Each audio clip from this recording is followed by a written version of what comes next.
não desista e Deus te abençoe.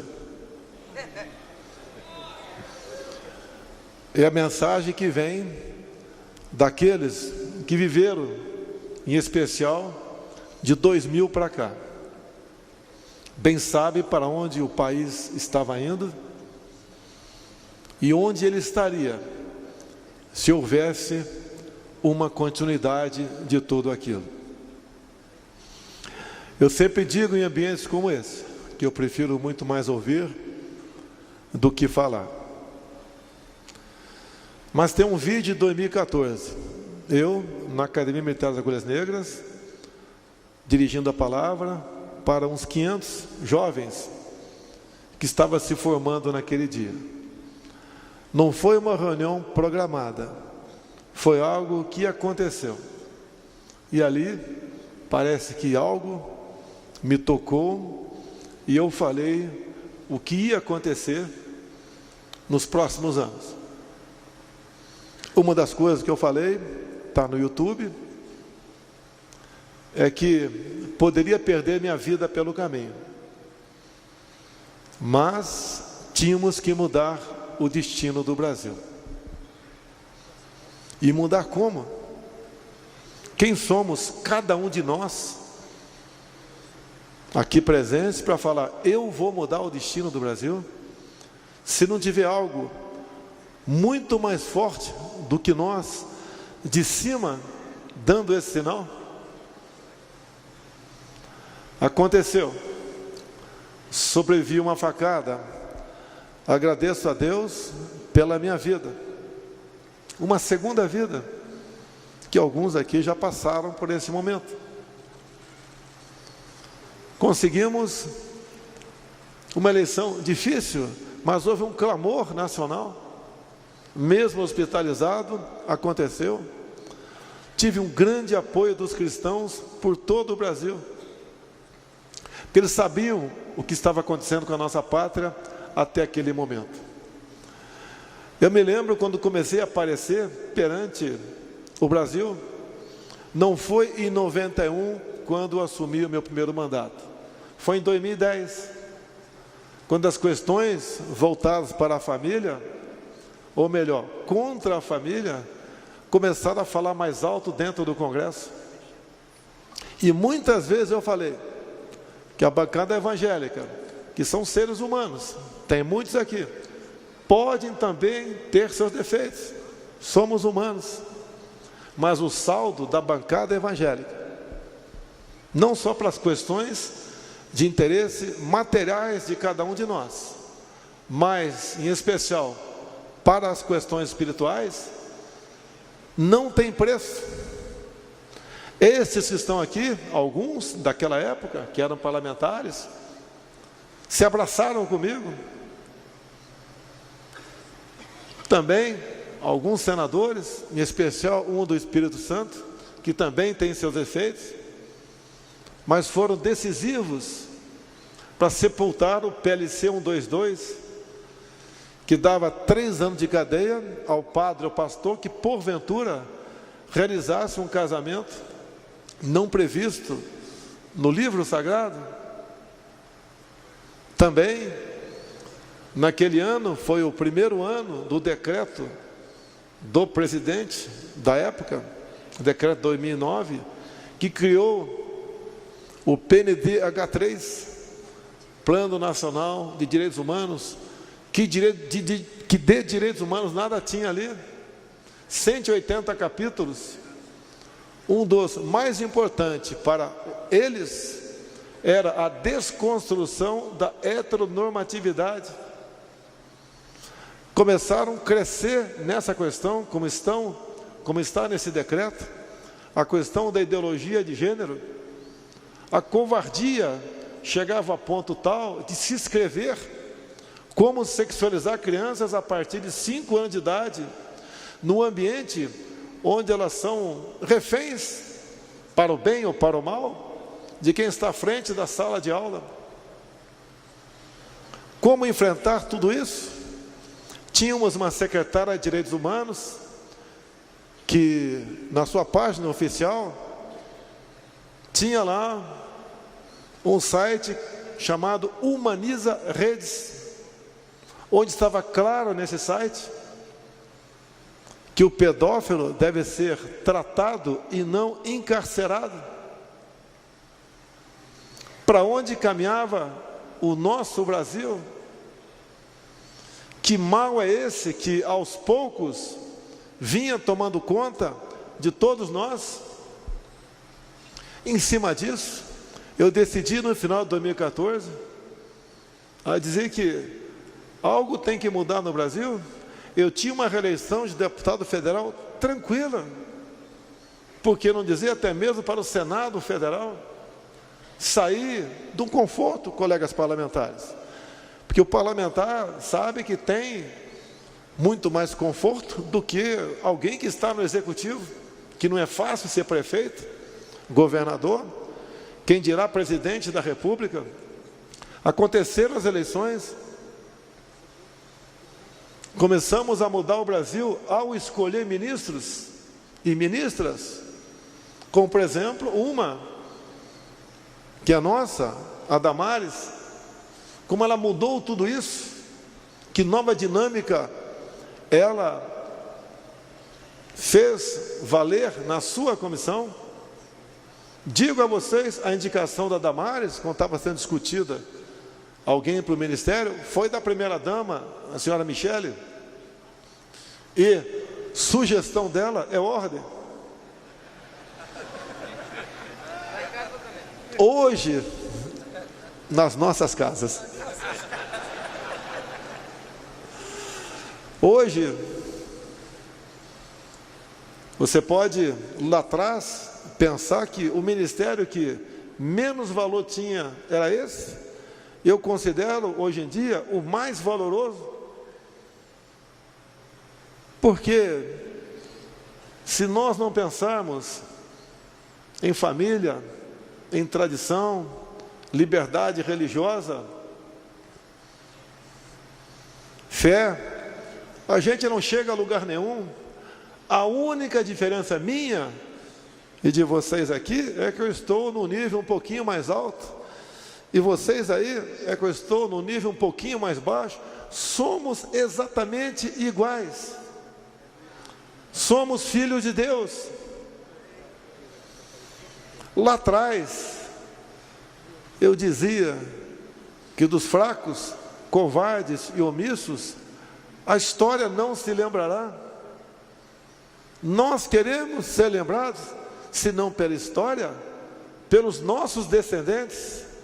Nós somos responsáveis pelos nossos filhos e por que de rumo. Mas o Brasil é um transatlântico. Você não tem como dar um cavalo de pau nele. Assumimos, montamos o ministério, não foi fácil 2019. As pressões por cargos, por bancos oficiais, por estatais, por ministérios, por secretarias, algumas até eram pessoas bem indicadas, mas em grande parte não. A intenção era voltar ao que sempre foi.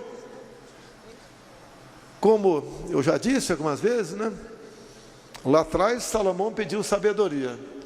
Eu peço mais do que isso.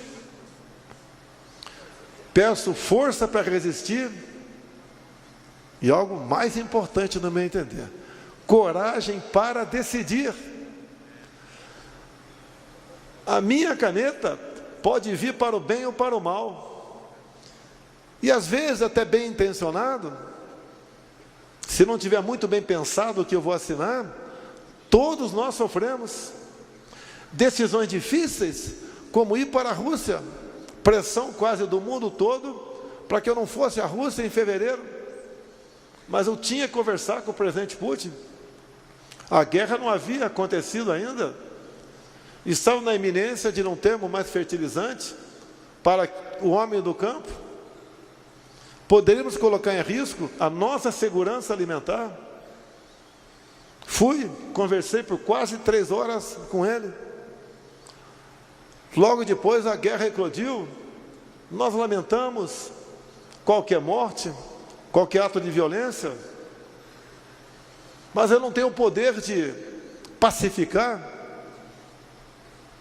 Fiz o que eu pude no tocante a isso antes da guerra eclodir. E o Brasil adotou a posição de equilíbrio. Na semana passada, 26 navios com fertilizantes, vindos da Rússia e Bielorrússia, aportaram no Brasil.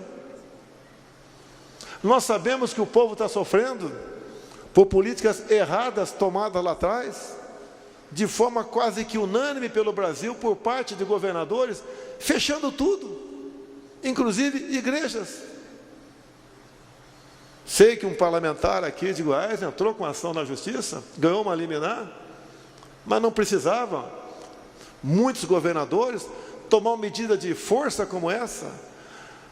Um dos refúgios, ou um dos últimos locais que o homem vai, muitas vezes, quando está numa situação de desespero, é procurar ali um pastor, um padre, um líder religioso, para conversar com ele. Isso foi negado aqui no Brasil. E podem ter certeza, o único chefe de Estado do mundo que foi contra essa política fui eu. Tenho certeza que orientado, noites sem dormir, o que é comum na minha vida, refletindo, pensando, durante o dia fazendo ligações, buscando a melhor maneira de resolver os assuntos. Hoje temos estudos que o lockdown não salvou uma vida sequer. Estudos de fora do Brasil. Pelo contrário, fez com que a economia sofresse um baque muito forte. E nós sofremos as consequências disso no mundo todo. Não é apenas no Brasil. Preço de alimentos, preço de combustíveis. E também foi um duro baque na educação dos nossos filhos. E eu posso falar, porque eu fiz a minha parte, apesar de tolhido pelo Supremo Tribunal Federal, em conduzir o destino da nação no tocante ao combate ao Covid. As universidades foram fechadas, não por mim. A Academia Militar das Agulhas Negras, a Academia da Força Aérea, ou a Escola Naval, não fechou. Eu decidi não fechar. Não morreu nenhum cadete. Orientei, posso falar agora, meus comandantes de força, como proceder nessa questão.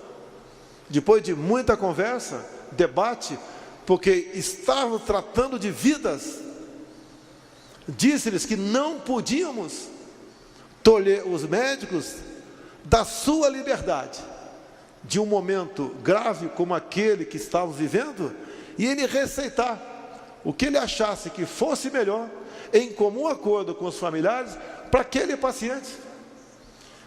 E quem agiu dessa maneira, muitos no início da pandemia sequer foram hospitalizados. Politizaram essa questão no Brasil, virou um tabu. Não obriguei a ninguém a tomar a vacina. Nós compramos mais de 500 milhões de doses. É a liberdade de cada um. Eu resolvi não tomar. É um direito meu. No encontro do G20 agora, final do ano passado, tínhamos a exigência do passaporte vacinal. Eu falei, eu não vou. Tiraram essa exigência. E eu fui. Como vou estar daqui a 2 semanas na cúpula.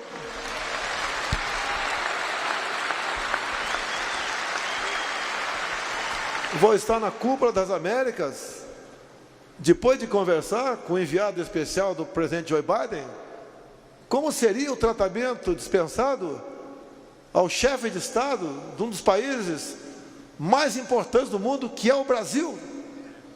Não iria jamais lá para ser moldura de uma fotografia. Tem uma audiência bilateral de pelo menos 30 minutos com ele. Tive 3 horas com o Putin. A resposta foi sim. Então iremos falar a posição do Brasil, falar do que havia tratado com o presidente Donald Trump, enquanto ele era presidente, para continuarmos essa política. É para o bem dos nossos povos. Disse-lhe mais, Eu sou um chefe de Estado, com toda certeza, dos últimos que tiver no Brasil, que mais respeita e admira o povo americano. Não podemos continuar dessa maneira. Assim como sou bem tratado pelo presidente ou primeiro-ministro de Israel, um país exemplo para nós. Por que eu falo exemplo? Eu sempre disse, olhe o que Israel não tem e veja o que ele é. Olhe o que o Brasil tem e o que nós não somos. Onde está o erro? O que está falhando nessa engrenagem? É a nossa classe política. É a falta de conhecimento, muitas vezes, ao povo brasileiro, que tem uma passagem bíblica, por falta de conhecimento, meu povo pereceu. Hoje eu acredito, com a liberdade que nós temos, em especial das mídias sociais, que tanto incomodam alguns supremáveis, nós conseguimos a nossa liberdade. Nós não somos imbecis que passamos a ter voz. Nós somos cidadãos que conseguimos, com informação, olhar os imbecis que sempre comandaram o Brasil.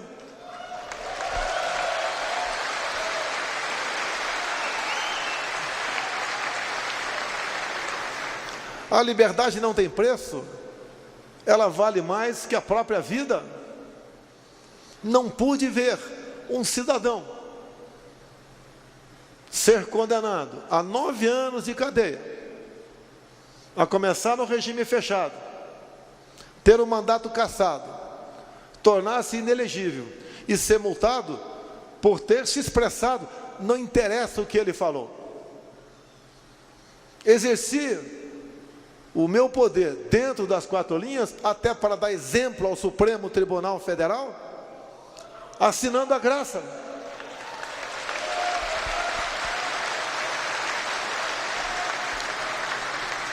Nós devemos respeitar os outros poderes, nunca temer.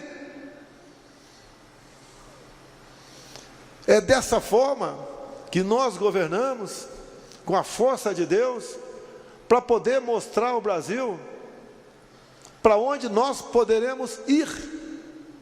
Ninguém tem o que nós temos. Uma das ordens que eu dei, por exemplo, ao Ministério das Minas e Energia, que eu não quero qualquer contrato com outro país para explorar nióbio em nossa pátria. Catalão foi entregue, Araxá estava na iminência, segurei. 6 Lagos no Amazonas, estava conversando com o presidente americano para explorarmos com valor agregado. Chega de entregar o que nós temos in natura. Chega de exportar um navio de minério de ferro e receber uma canoa de laptops ou um punhado de chips. Isso que nós exportamos é finito, é nosso. Lá atrás não criaram a OPEP. Nós não precisamos criar uma organização dos países exportadores de minério. Nós somos o maior exportador de minério. Vamos honrar os contratos.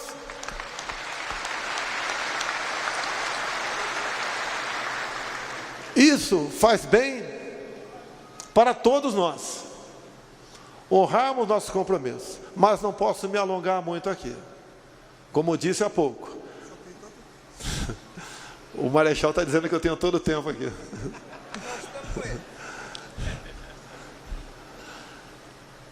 Nós somos um país de 8,5 milhões de quilômetros quadrados, que se formos escolher apenas Roraima, tinha alguns aqui que se apresentaram, vindo de lá, um país, um estado fantástico. E o que eu falava e falo agora é verdade. Se um dia eu for rei de Roraima, em 10 anos eu tenho uma economia semelhante ao Japão. Lá tem tudo. Não apenas minério de ferro, tem o Vale do Rio Cotingo, que pode ali dar energia para todo o Nordeste e para parte da região Norte do nosso Brasil. Mas por que não é explorado? Reservas indígenas.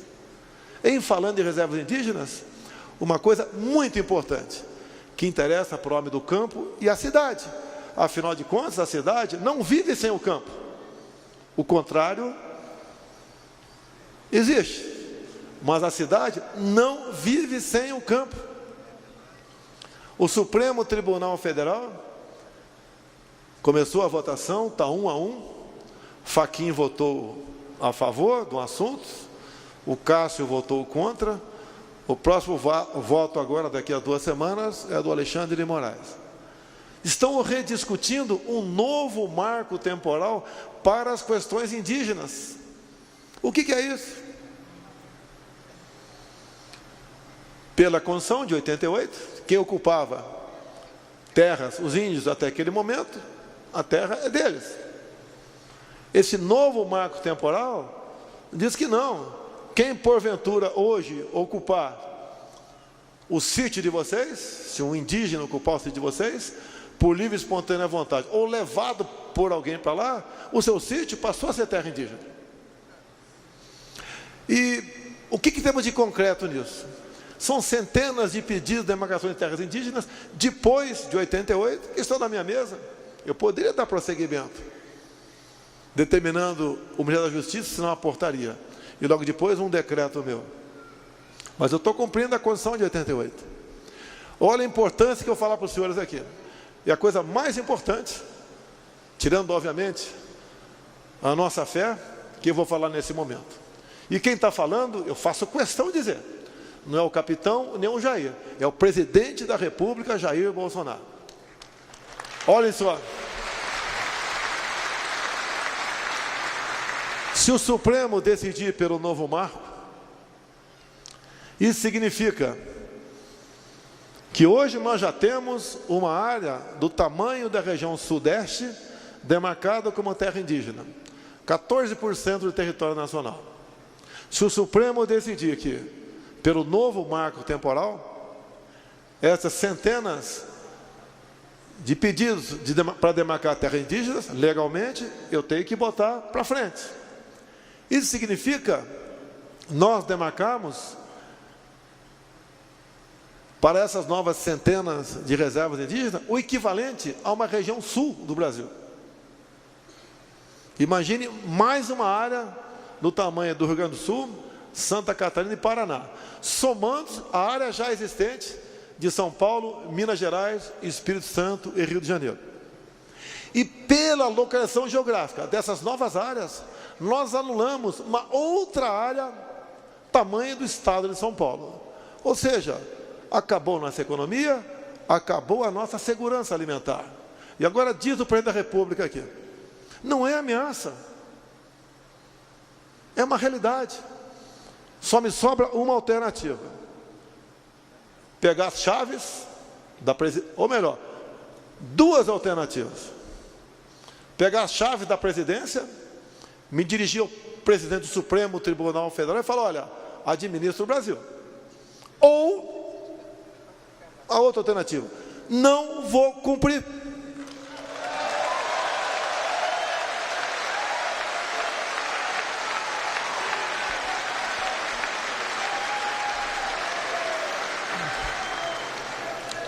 E por que eu falo isso? Depois do João 8,32. Depois por falta de conhecimento, meu povo pereceu. Vivo agora a terceira e última passagem, porque eu já estou com 67 anos. Mas talvez seja a última para todos nós. É aquela que diz... Se eu chegar mais perto dele um pouquinho. Aquela outra muito importante. Nada temeis, nem mesmo a morte, a não ser a morte eterna.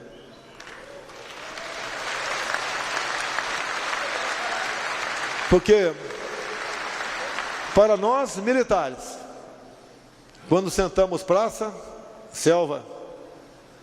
Quando sentamos praça, juramos dar a vida pela nossa pátria. Por vezes, esse juramento pode se transformar, no momento, onde você vai ter que provar, não perante vocês, perante a consciência de cada um de nós, se aquele juramento foi para valer ou não. Podem ter certeza, não sou mais corajoso ou mais homens que qualquer um dos demais 200 e pouco milhões de brasileiros que temos nessa terra querida. Mas sei que nós somos pessoas que tudo faremos para defender a nossa pátria, para deixá-la da forma como está para melhor, para não retrocedermos, para poder olhar para trás, se dirigir aos seus filhos e aqueles como eu que têm netas, falar: olha, eu fiz a minha parte, eu não quero a morte eterna, eu quero honra, quero dignidade, e devemos mostrar a todos que esse Brasil é nosso. Não podemos entregar nossa soberania a quem quer que seja.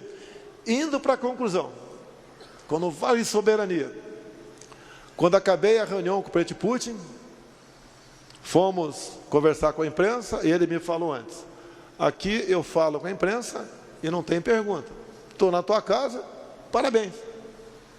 E fomos, ele falou, e quando eu falei, eu agradeci ao presidente Putin, porque em 2 momentos, na reunião das grandes potências, foi discutido, ou melhor, começaram a discutir a relativização da soberania sobre a Amazônia.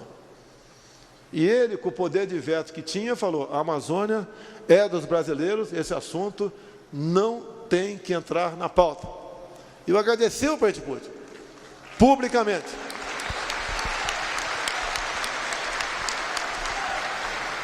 Porque uns outros que dizem estar do nosso lado, estes que estão de olho na nossa Amazônia, nós sabemos da importância dela, do que ela representa até para o mundo. Lá não tem girafas nem hipopótamos. O que eles querem é exatamente outra coisa. Quando nós voamos à Europa ou estados americanos, nós não notamos um só palmo de mata ciliar. Não são esses que têm que vir ditar regras para nós aqui no Brasil.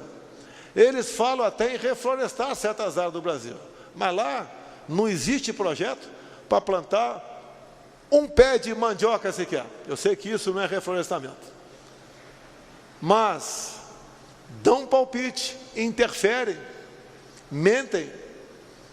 E nós fizemos há poucos dias um encontro com Elon Musk, um homem que raramente sai do seu país, Estados Unidos, e raramente encontra com chefe de Estado. Veio se encontrar conosco, conversamos por quase 2 horas, ouvimos a proposta dele, que não é nenhuma proposta para oferir lucros do nosso país. O que ele quer no tocante à Amazônia, levar internet para todos, quer também disponibilizar sua rede de satélites, para que tire fotografias de verdade da região, para mostrar se lá pega fogo ou não. Nós sabemos que não pega, floresta úmida não pega fogo, mas o Brasil tem que deixar de ser atacado o tempo todo, interna e externamente, com pessoas que querem apenas, no momento, tirar o governo daqui, como se um outro que esteve à frente do executivo por 8 anos e mandou em mais 6, fosse realmente a solução para a nossa pátria. Concluo, quando se fala em governos pelo Brasil, eu peguei o Brasil com sérios problemas econômicos, éticos e morais. Ninguém enfrentou o que nós enfrentamos: a pandemia, uma seca, geada, Brumadinho lá atrás, e uma guerra lá fora, que reflete no mundo todo. Nós pegamos o Brasil numa situação bastante complicada. Agora, quando eu assumi também, a Petrobras tinha começado a pagar, no fim do governo Temer, uma dívida adquirida entre 2003 e 2015 de 900 bilhões de reais. Dívida que vinha de corrupção, de sondas encomendadas, pagas não recebidas, de refinarias começadas a ser construídas e abandonadas, de sucatas com o nome de refinaria compradas fora do Brasil, 900 bilhões de reais. Aqui tem nordestinos. A transposição do São Francisco sempre foi uma novela. Era para ter acabado em 2010, depois 2012, 2014, não acabou. Foi concluída em grande parte pelo nosso governo. Mas deixo claro, o gasto até o momento com a transposição foram 15 bilhões de reais.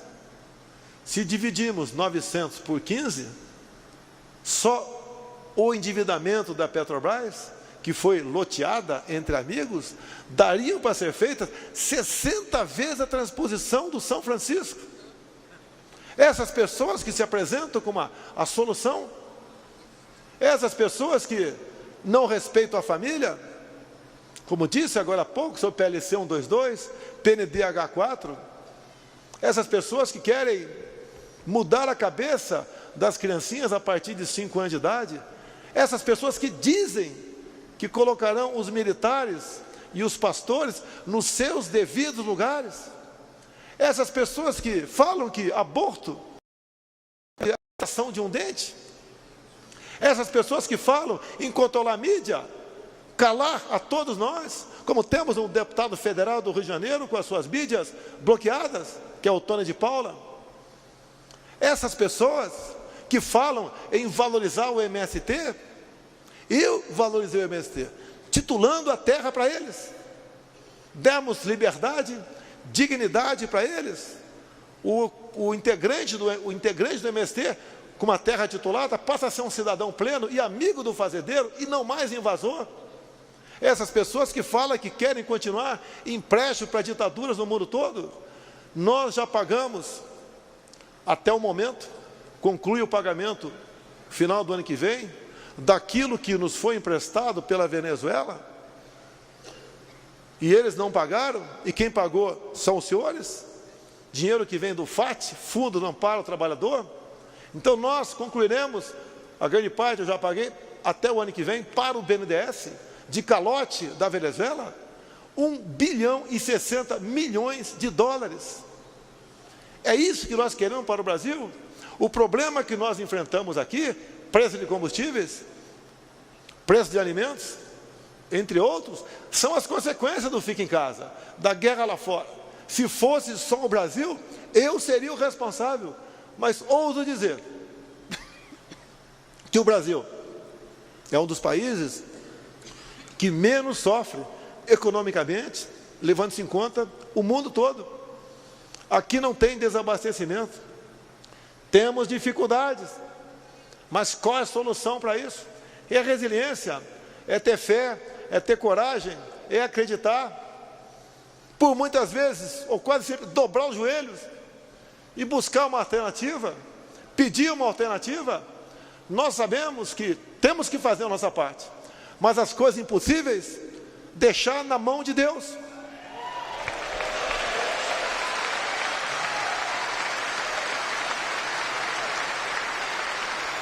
A todos os senhores e senhoras, nós somos escravos das nossas decisões. E nós sabemos que pior que uma decisão mal tomada é uma indecisão. Nós temos que decidir. Vamos decidir. Vamos trabalhar. Vamos conversar com todos, não apenas quem está momentaneamente ao nosso lado. Vamos mostrar o João 8,32, mostrar que uma decisão pensada errada e executada, a situação piora para todo mundo. Olha o que está acontecendo na Argentina, o que está acontecendo no Chile, o que aconteceu na Venezuela. Nós estamos vendo o exemplo, estamos tendo exemplo à nossa frente. Se um vizinho compra um carro de uma marca que não dá certo, a gente não pode comprar o carro da mesma marca do vizinho. Nós estamos vendo o erro ali do lado. Temos que fazer as coisas com razão, com coragem, com determinação. Nada melhor que momentos como este, num local como este, onde eu sempre prefiro mais ouvir do que falar, Agradeço, Manuel Ferreira, por essa liberdade de me dar a palavra.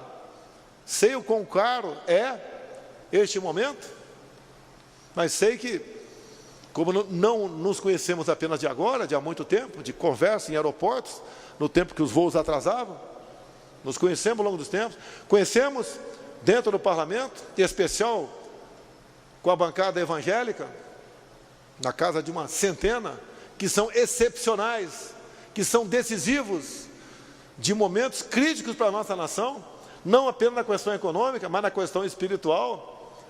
Quantas coisas vocês barraram lá dentro, contra a família, a favor da garotada, das crianças, a favor da nossa educação, pela liberdade, pela fé, como temos alguns presentes aqui. Então, os senhores e as senhoras são importantes. E a política faz parte da nossa vida, do dia a dia. Não é, a política não entra aqui. Aqui entra, no meu entender, logicamente, se assim entendeu o nosso marechal aqui, a política sadia, verdadeira. Não, obviamente, no púlpito, mas em reuniões, em salas. E até um momento como esse, que eu agradeço a oportunidade de ter me dado a palavra para poder me dirigir a um público tão seleto como vocês, que tem ao teu lado, ou no meio de vocês, dezenas, centenas, milhares de pessoas que ouvem a palavra de vocês, mostrar para onde o Brasil pode ir, e podemos ter um caminho sem volta, se deixarmos à vontade as coisas acontecerem. Assim sendo, eu só agradeço a Deus pela missão, além, obviamente, da minha vida. Se não estivesse vivo, eu poderia ter a missão de estar à frente do Executivo Federal. Continuo mais que pedir sabedoria, pedir coragem e pedir força, porque as coisas não são fáceis, mas se fossem fáceis, essas missões não seriam dadas para nós, seriam dadas para outras pessoas. E nós sabemos de onde viemos e para onde, em especial, queremos ir. O nosso currículo, no dia do ponto final, é que vai dizer se a nossa morte é eterna ou não, porque a nossa passagem aqui pela terra. A todos vocês, muito obrigado. Manuel Ferreira, muito obrigado por esse momento, por essa oportunidade. Brasil acima de tudo, Deus acima de todos.